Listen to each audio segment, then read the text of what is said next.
good morning, Elise. Good morning, Jody. Elise García, and you have been a member of the congregation since? 2005. Oh my. Ought 5, as I say.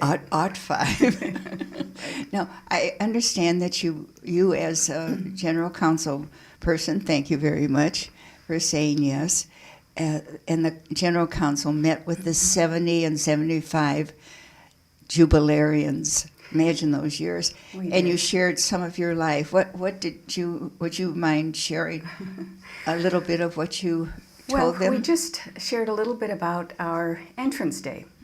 And so my friends on the council all shared about the days in which they entered in the 60s.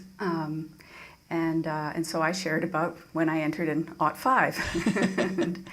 and mostly I think the story that I told was about just what an incredible surprise it was and remains for me to have made this journey, and that on the day I entered, that my friends remarked on how I was beaming Yes. with joy. And it really was a joyful day for me, and remains to this day. Well, how did you happen to hear about Adrian Dominicans? Because you didn't have them in school, did you? I did not, although my cousins in Newburgh, New York, were educated by the Newburgh Dominicans. Oh. So, that's on my father's side of the family. I grew up in Latin America, but did not grow up Catholic. My father's side of the family was Catholic, but my mother was not. And so it's a long, circuitous journey that brought me here to this day. But I first met the Adrian Dominicans in, I would say, 1979 or 80, when I met Carol Costin, who was then a member of the board of Common Cause, an organization that I was then working for. And so that was when I first heard about it. And then I was doing media communications work with Common Cause, and she would invite me to come over to Network, of which she was the director at the time, to do training, media workshops with women who came, mostly Catholic sisters who came in. So that was my first meeting of the Adrian Dominicans.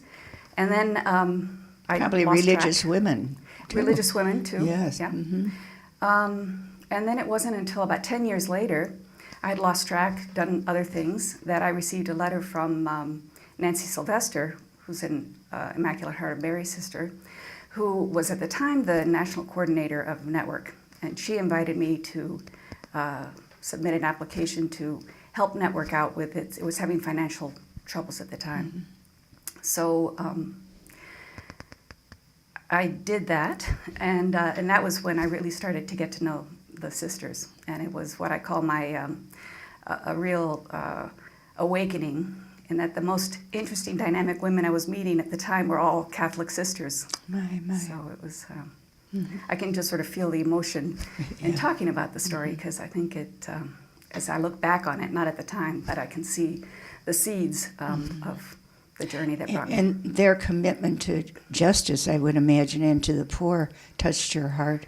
Absolutely, yeah. And I had been engaged in similar kind of work most of my adult life at that point, and So but you it really was. You were working in Washington, D.C., and what besides Common Cause, what?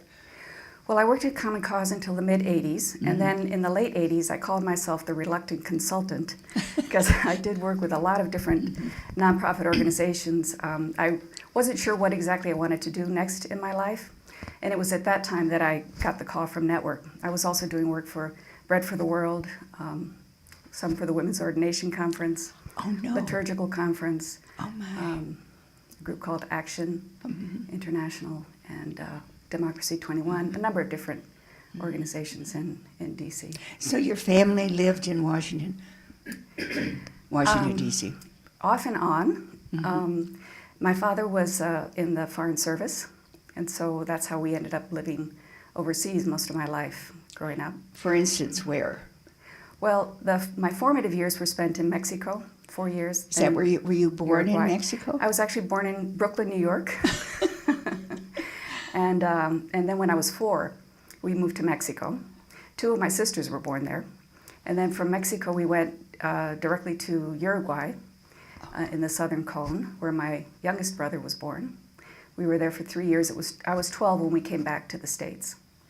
And when we came back to the States, we were in Washington for 2 years.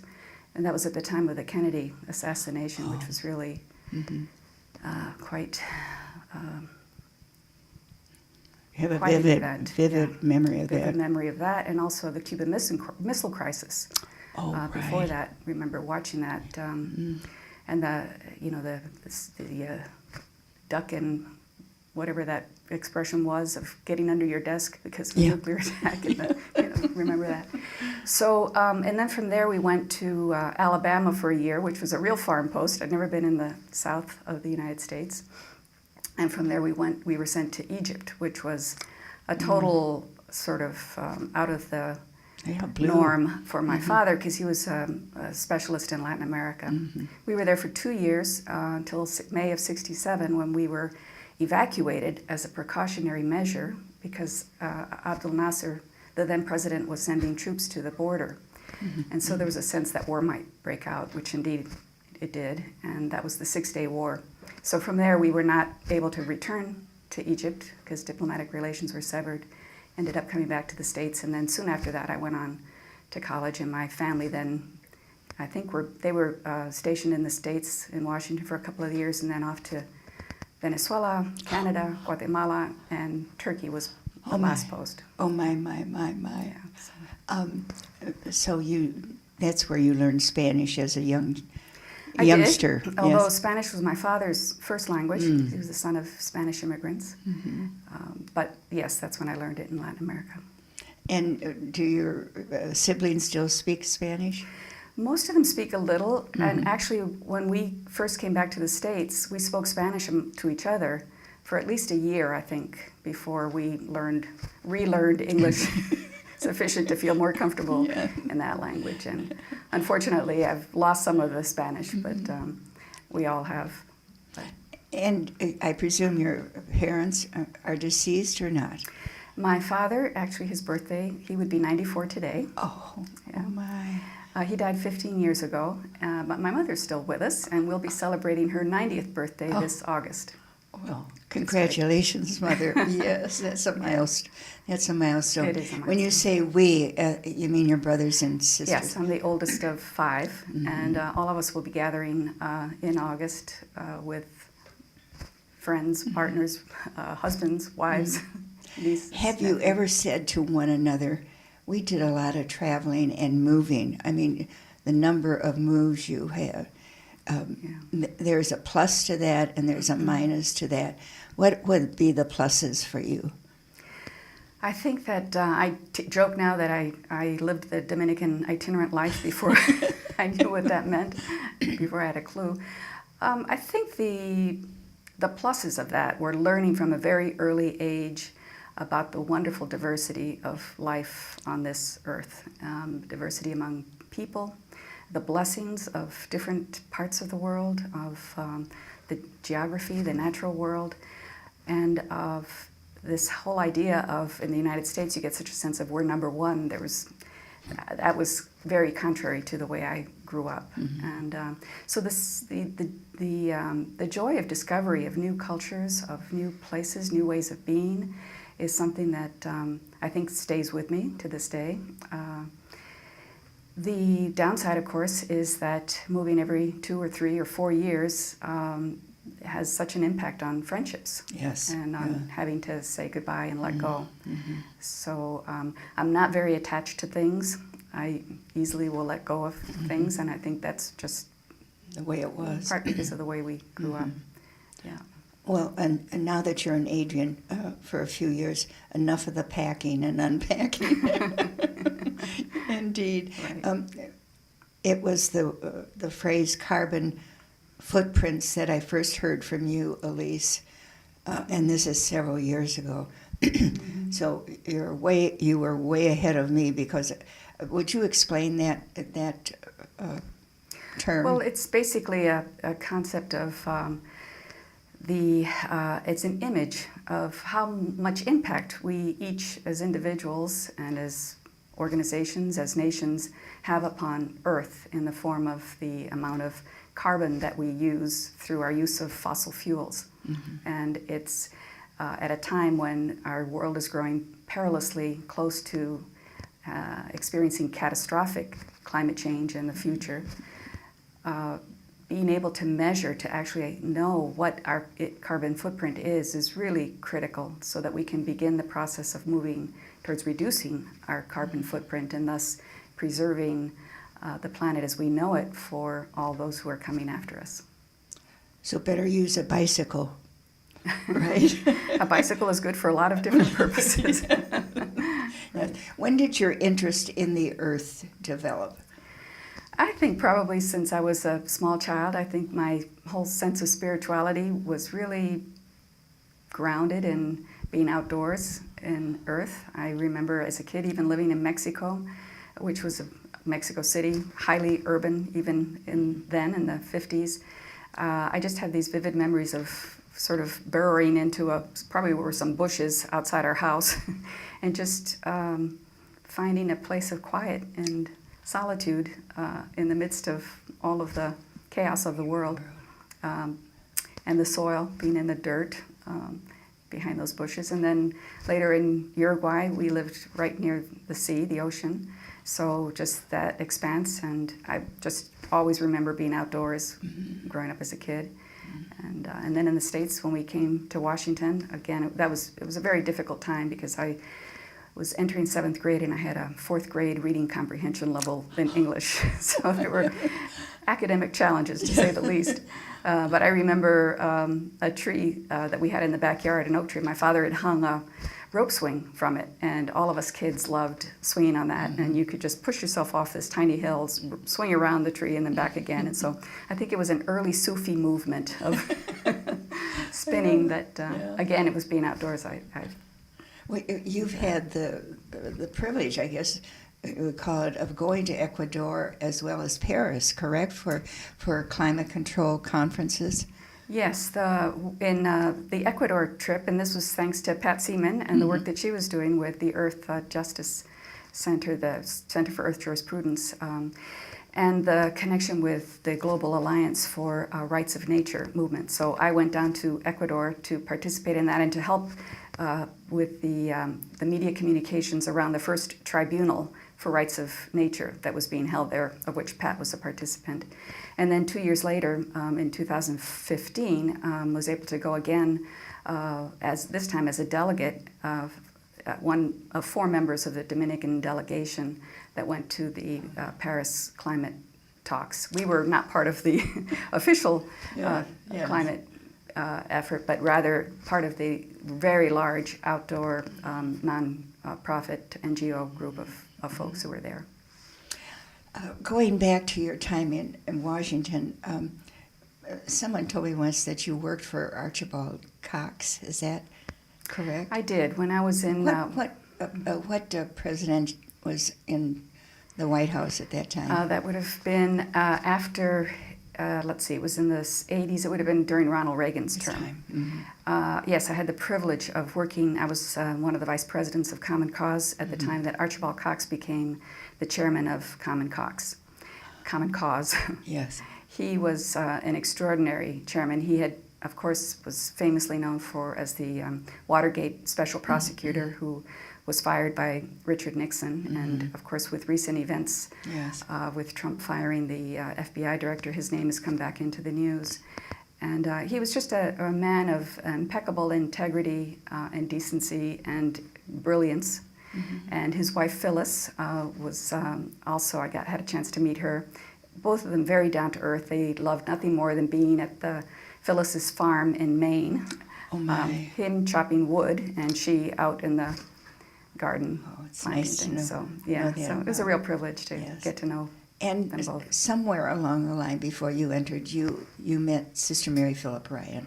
I did. And how would you describe her? Oh, wow. She was probably another, when you look at the seeds of my journey to the Adrian Dominicans. I remember the first time I met her was actually at my house in Tacoma Park, Maryland, where I hosted with Carol, and Nancy Sylvester lived nearby, and so Carol wanted to host a 90th birthday party for Mary Phil, and so I gladly, Yes. joyfully lent my house, and I met her for the first time then, and also my dear friend and sister Rosemary Ferguson, who was a surprise guest. And so I had a chance to meet the two of them. Surprise for Mary Phillip. Surprise for Mary Phil, yeah. And the day after the party, Mary Phil, Rosemary, Carol, and I went out for a picnic. And I just remember sitting around the picnic table, hearing these incredible stories that Rosemary and Mary Phil were telling about life in the congregation, and just being absolutely mesmerized by it, and just so impressed and taken by these formidable women, including my dear friend Carol Costin, who was a formidable woman in her own right. Yes, yes, yes. I recall you took a trip even before you entered to someplace in Europe where there was a Dominican monastery. Where was that? Well, good for you for remembering that. Yeah. Yes, it was actually in Estonia. I had had a sudden loss of hearing. You had a what? A sudden loss of hearing in my right ear from one day to the next. And through a Norwegian friend, I learned about this treatment that was being given in Estonia, in Tallinn. And so using frequent flyer miles, I was able to go. It was not expensive once I got there. And while I was there, within the day of undergoing this treatment, which unfortunately did not work, but the real gift of it was that I learned that there was this Dominican convent there. And so I made arrangements to get a tour. It's in ruins. It was used only in the summertime for concerts. And so the director of the convent museum, I guess it was at the time, wasn't available, but his punk daughter was. And so here she came with this red hair and, a million earrings and, through all kinds of apertures. And she's taking me through this convent. It was dark already because it was wintertime in Tallinn, with torchlight, and describing it in the most beautiful terms. It was established probably within 10 or 20 years after Dominic died. And we went into the chapter hall, which was where she said that people talk about there being a spirit there. I can't remember the word. She talked about a vortex of energy that was in that room. And Could she you said, feel it? I could. I couldn't see it. She said she could see it and feel it. And so she described that. And she said that the friars' dormitory was directly above that chapter room, so that the energy of that, I guess that was the prior's room was above. So at any rate, she was quite taken by this, and so was I, because walking through it with torches gave you the sense of actually being there in the 1200s, because it was probably as it was. So when the you friars walked through. increased your speed about entering. I was a very slow enterer. You were a slow enterer. But I think that was definitely formative. Yes. Yeah. But you became part of a mission group for I did. discerning, didn't you? I did. Part of, first a friend of Hildegard, as I called myself, FOH, and then later became a compañera as I was sort of making the transition, and then eventually I did seek to enter as a full-fledged member. What brought you from Washington, D.C. to Texas? Most unusual call. Living in Texas was never on my list of places I wanted to live. In fact, if you said, where would you not wish to live, that might have made it.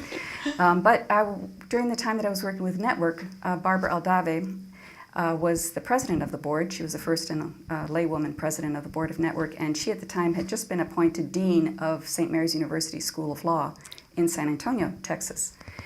And she liked the work that I was doing, and so she invited me out for lunch one day and just said, I have 3 offers that I'd like to make to you, and one is, would you come down and be director of our communications and development at the law school? I need somebody to help with and she presented a vision that was very compelling to me. The second was, would I do consulting work? And the third one was, would I recommend somebody like myself to do this work? So anyway, by the end of that lunch, I was saying yes to going down to Texas, because I was so moved by her vision. She really wanted to take advantage of the school's proximity to Mexico to establish a strong international program. She wanted to dramatically increase minority enrollment, and she wanted to animate Catholic social teachings by establishing a strong clinical program. And she did all of those things brilliantly, and then got fired about 6 years later when I and I ended up leaving as a result as well. With a new administration, probably. And yes, and, Yes. But you stayed. I did move to Texas and stayed, and then soon after that, Carol and I founded Santuario Sister Farm with Latinas from the Borderlands, an eco-spirituality center in the Texas Hill Country dedicated to cultivating diversity, biodiversity, and cultural diversity as a way to promote peace in our world, among peoples and between peoples and earth. And you also had your own printing press, did you not? Well, we had our own publishing house. Yes, that was one of our projects, Sor Juana Press, dedicated to publishing the works of women of color and women religious on topics related to earth and spirituality. Because few women have written, more and more are writing now, but we really wanted to encourage women to write, particularly women religious and women of color. So besides having many women and men come for a retreat or to maybe for education themselves on earth jurisprudence, who are some of the women authors that you encouraged and whose books you either edited or published? Well, we had a series called Dominican Women on Earth, and Carol Costin was one of the authors of that, as Sharon Zayak, our own Sarah Sharkey, and Margaret Gagliardi contributed to that. We also, just before I left, we were going to publish, but another publisher did the work. I worked with Maria as an editor on a book that she wrote about her life, Maria, daughter of immigrants. Maria Berriozabal was the founding chair of Santuario Sister Farm, the first Mexican-American woman elected to the city council of San Antonio, and a wonderful dear friend. And so I was so privileged to be able to work with her on the publication of her memoirs. She was here, was she not, for She your was. She was here, yes, and some other dear friends from San Antonio come for all the key events that have marked my life. Well, I want to thank you also for all of the work you did in editing and eventually producing the story of the Iraqi sisters. That must have been such a privilege for you. That was definitely published by Sor Juana Press. And as you know, Jody, it was quite a process that was involved in that, with Sister Marie Therese writing the story in Arabic, sending it from, I think she was in Rome at the time, sending it to her niece, Aman, my dearly beloved friend. An Iraqi sister. An Iraqi sister who was here in Adrian at the time. Aman would then translate it into English, send it to me in Texas. I would then polish the English, and I started writing and researching the history of Iraq, because we needed, for English readers, to put it in context. So I started writing introductions for each of the chapters that set the story in the context. And so then Sister Marie Therese liked that. So poor Aman got then the new English text that she then needed to translate into Arabic, and then that subsequently went to So the Marie book Therese. has the Arabic and also Yes, English. it was in English and in Arabic, and then a French language version has been published by the Dominican Press in France within the last couple of years. Really? Yeah. And then Anissa McNamee and a cohort in Iraq worked on the And they graphics. were the graphic really. They're designers. beautiful. That's right. They did a beautiful job of that. Yes. The two of them. Yes. So it was a real labor of love for all of us who were involved in this. And the title of the book is Drawn by Love. It's a story of a remarkable congregation of Dominican women who to this day continue to live that story of fidelity and of courage in the face of such extraordinary adversity in times of war. That's been their story since they were founded, and it's remarkable. Yeah. Remarkable Well, I pray way. that someday you'll be able to find all those places, the towns and the cities that you that you wrote about, as well as many of the remarkable sisters that you highlighted. I do too, Jody, and I hope that you will accompany me on that trip, because it will Yes, be a I'll wonderful carry your pilgrimage for both of us. I'll carry your suitcase. Yes. Yeah. And our Dominican sisters from Iraq, once they finish their studies here, they're doing well. Relatively well in their ministries, aren't they? They are doing such a service to their people, and their people isn't just the Christians among whom they ministered mostly to Muslims and to other minorities. So Aman with her peace studies, bringing that back into her schoolwork. Nadia with her medical studies, bringing that back. Ban, of course, with the Montessori, bringing that back. And Diana with her theological studies. Each of them is just really remarkable. Each woman is remarkable in her own right. Well, coming to the current day, Yes. what remains your focus as a member of the General Council? I know you are a liaison as many of the council persons. Yes, I am a liaison to communications, technology, two areas that I oversaw previously. Also to our justice work, the Justice and Peace Office and Integrity of Creation, the Portfolio Advisory Board, which I'm a part, and so those are and development, another area that I've had previous experience in. And then all of us are working, of course, on the enactments and on helping to, all of us as a congregation, to move those forward and to really fulfill the commitments, the bold commitments that were made at the 2016 General Chapter. And on this Friday, we bury our dear former prioress, Sister Nadine Foley. How would you describe her to our viewers? Well, I would say, first of all, that it's a seismic shift that we're experiencing with Nadine's loss. She is a formidable woman, an intellect, scholar, superb leader, incredible vocalist, lyricist, a Renaissance woman, really, of sorts, and a marvelous theologian, an advocate of women, yes, who strong voice, and who really, as we look at our history, recent history, was formative in the documents that we, hew to today, have Nadine's touch, and so we are. And we her pray great to debt. continue receiving her touch Absolutely. as we move into the future. Absolutely. Yes. Now, besides your mother, that I'm sure you would want to greet right now in preparation for her 90th birthday, Which she dreads. Which she Not dreads. the 90th birthday. It's what the would you like to celebration. thank her for? I would like to thank her probably most of all for the way in which she raised us as kids to honor and respect the people among whom we lived. She would always say to us, "You are guests in this country," when we were living overseas. Wow. And you act like a guest. And so I think that, and then she also used to say, and when you go out, you're not only representing your family, you're representing the country, which was heady stuff to be carrying on wee shoulders. But it did bring us to mind of the sense of responsibility that we had. And you carry that well today. Thanks. And one final, I'm sure our sisters in Iraq would love to hear a message from you. Well, the first message that we offered to them when they came was Ahlan wa sahlan, Yes. which is welcome. Yes. Here. And I hope to hear Ahlan wa sahlan from them someday, soon and very soon, when you and I travel there, Joy. Yes. Amen. Amen. Thank you so much, Elise. Thank you, Jody.